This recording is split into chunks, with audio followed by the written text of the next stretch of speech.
नमस्कार साथियों, आज एक और खास विषय पर वीडियो लेकर के आपके बीच में आए हैं। जैसा कि आपने टाइटल देख लिया होगा, इस वीडियो में बात करने वाला हूं यदि आप 2022 का विधायक का चुनाव लड़ने जा रहे हैं किसी भी राज्य से, जो 5-6 राज्यों में चुनाव होने वाले हैं, तो क्या क्या तैयारी कर लें, किन किन चीज़ों का ध्यान रखें, क्या क्या काम शुरू कर दें, क्योंकि 2022 में शुरुआत में ही चुनाव हो जाएंगे, तो लगभग 7-8 महीने का समय बाकी है। उस समय का यूटिलाइजेशन कैसे करें, क्या तैयारी करें, क्या क्या काम करें जिससे हमारी जीत की संभावना अधिक हो सके।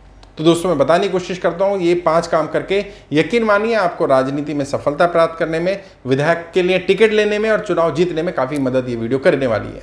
सबसे पहली चीज़ तो अभी से ही अपने बारे में, अगर आप जीते हुए हैं ऑलरेडी, जो विधायक सुन रहे हैं इसको या विधायक की टीम के लोग सुन रहे हैं, अगर जीते हुए हैं तो अपने बारे में, और यदि जीते हुए नहीं है तो जो भी जीता हुआ व्यक्ति है उसके बारे में एक सैंपल सर्वे करवाना शुरू कर दें। अभी तक करवा लिया होगा आपने, नहीं करा तो करवा लीजिए। सैंपल सर्वे में बेसिक चीज़ें पूछिए उस विधायक के परफॉर्मेंस के बारे में, यदि आप विधायक खुद हैं तो अपनी परफॉर्मेंस के बारे में, जनता की क्या राय है, और न्यूट्रल एजेंसी से सर्वे करवाइएगा। और सर्वे के सवाल भी इस तरह के होने चाहिए जो न्यूट्रल जवाब है, क्योंकि कई बार क्या होता है, हम लोग तो सर्वे में हेल्प करते हैं सवाल जवाब लिखने में, क्वेश्चनर तैयार करने में, कई बार सवाल ही इस तरह से पूछा जाता है कि जवाब हमारी फेवर में आ जाए, तो उससे कोई लाभ होने वाला नहीं है। लाभ उससे होगा जब आपको एक्चुअल ग्राउंड रियलिटी पता होगी। यदि आप खुद विधायक हैं तो अपने बारे में, और यदि आप किसी विरोधी, जो भी विधायक वहां से रहा होगा, उसके खिलाफ काम करने वाले हैं या उसको हराना चाहते हैं, तो उसके बारे में एक्चुअल ग्राउंड रियलिटी पता करें। तो क्वेश्चनियर किसी एक्सपर्ट एजेंसी से मदद लें जो क्वेश्चनियर इस तरह से तैयार करे ताकि आपको जेन्युइन रिपोर्ट मिल पाए ग्राउंड की, कि ग्राउंड पर क्या चल रहा है, सामने वाले के बारे में एंटी इनकम्बेंसी चल रही है या प्रो इनकम्बेंसी चल रही है, क्योंकि कई बार प्रो इनकम्बेंसी भी चल रही होती है, उसकी फेवर में ज़्यादा चीज़ें चल रही होती हैं। तो अगर एंटी इनकम्बेंसी है तो उसका यूज़ कैसे करना है, और अगर प्रो इनकम्बेंसी है तो फिर उसको एंटी इनकम्बेंसी में कैसे कन्वर्ट करना है, अपनी फेवर में कैसे लेकर के आना है, उस पर हम बात करेंगे जब ये सर्वे का रिपोर्ट आ जाएगा। आपने करवा लिया, नहीं कराया तो ये कराइए। सबसे पहला काम तो ये है, अभी के समय में ये सबसे ज़्यादा ज़रूरी है।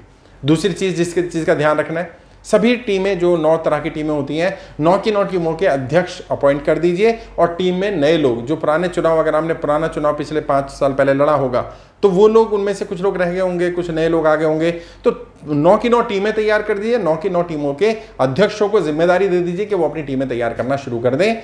और कुछ टीमें तो ऑलरेडी आपकी काम अभी कर ही रही होंगी, क्योंकि जो आपकी लहर बनाने के लिए टीम काम आएगी, या जो आपको ऑफलाइन और ऑनलाइन काम कर रही होगी टीम, वो टीमें रेगुलरली आपके पास होंगी। जीते हुए के पास तो 5 साल तक रहती ही हैं, लेकिन जो लोग जीते हुए नहीं है, सेकंड पोजीशन पर रहे, रनर अप रहे, या जिन्होंने पहले चुनाव नहीं लड़ा, अब लड़ना चाह रहे हैं, तो लगभग 1 वर्ष पहले उन्होंने काम करने शुरू कर दिए होंगे। नहीं किए तो कर दीजिए। अब ये राइट टाइम है अपनी टीमों के अध्यक्षों को अपॉइंट करना, और अध्यक्षों को जिम्मेदारी दे दें कि वो अपनी टीम को दुरुस्त कर लें, मजबूत टीम बना लें, क्योंकि ये राइट टाइम है। चुनाव लड़ने जाएंगे तो उस समय टीम बनाने का समय नहीं मिलेगा। तीसरी चीज इसका ध्यान रखना है, पार्टी स्तर पर अपनी फील्डिंग शुरू कर दें। जी हाँ, इस समय पर काम चल रहा है ऑलरेडी।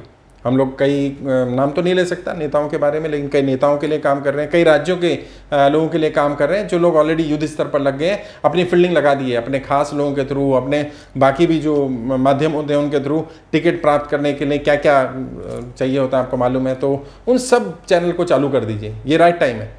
आपके जितने भी रिसोर्सेज हैं पार्टी स्तर पर, पार्टी में हो या पार्टी स्तर पर ना हो, तो कई ऐसे संगठन हैं जिनका इन्फ्लुएंस पार्टी पर रहता है, उन संगठनों में जो आपके लोग हैं उनको इस काम पर लगा दीजिए। ऑलरेडी ये काम चालू हो चुका है, हो चुका होगा, आपका भी नहीं हुआ तो करिए, जिस भी पार्टी से टिकट लेनी है। और यदि आप निर्दलीय लड़ना चाहते हैं तो आपका ये वाला काम तो बच जाएगा, लेकिन आपको अपनी टीम को स्ट्रॉन्ग करने पर और ज़्यादा मेहनत करनी पड़ेगी। तो बूथ स्तर की टीम तैयार करना शुरू करिए। अगर बूथ स्तर की टीम पार्टी पर डिपेंड है तो पार्टी के से टिकट लेने के लिए भागा दौड़ी करनी शुरू करिए, क्योंकि पार्टी के साथ जुड़ने में सबसे बड़ा बेनिफिट ये होता है कि अगर पार्टी से टिकट मिल गया तो जो पार्टी की टीम है बूथ स्तर की, वो आपके काम आ जाती है, तो आपको मेहनत कम करनी पड़ती है। तो अगर आप इंडिपेंडेंट हैं तो अपनी बूथ स्तर की टीम पर मेहनत करना शुरू करिए। हर बूथ पर जो अपनी टीम बनानी होती है उस टीमों की जिम्मेदारी दे दीजिए, और टीम हर बूथ पर मजबूत टीम तैयार कर लीजिए।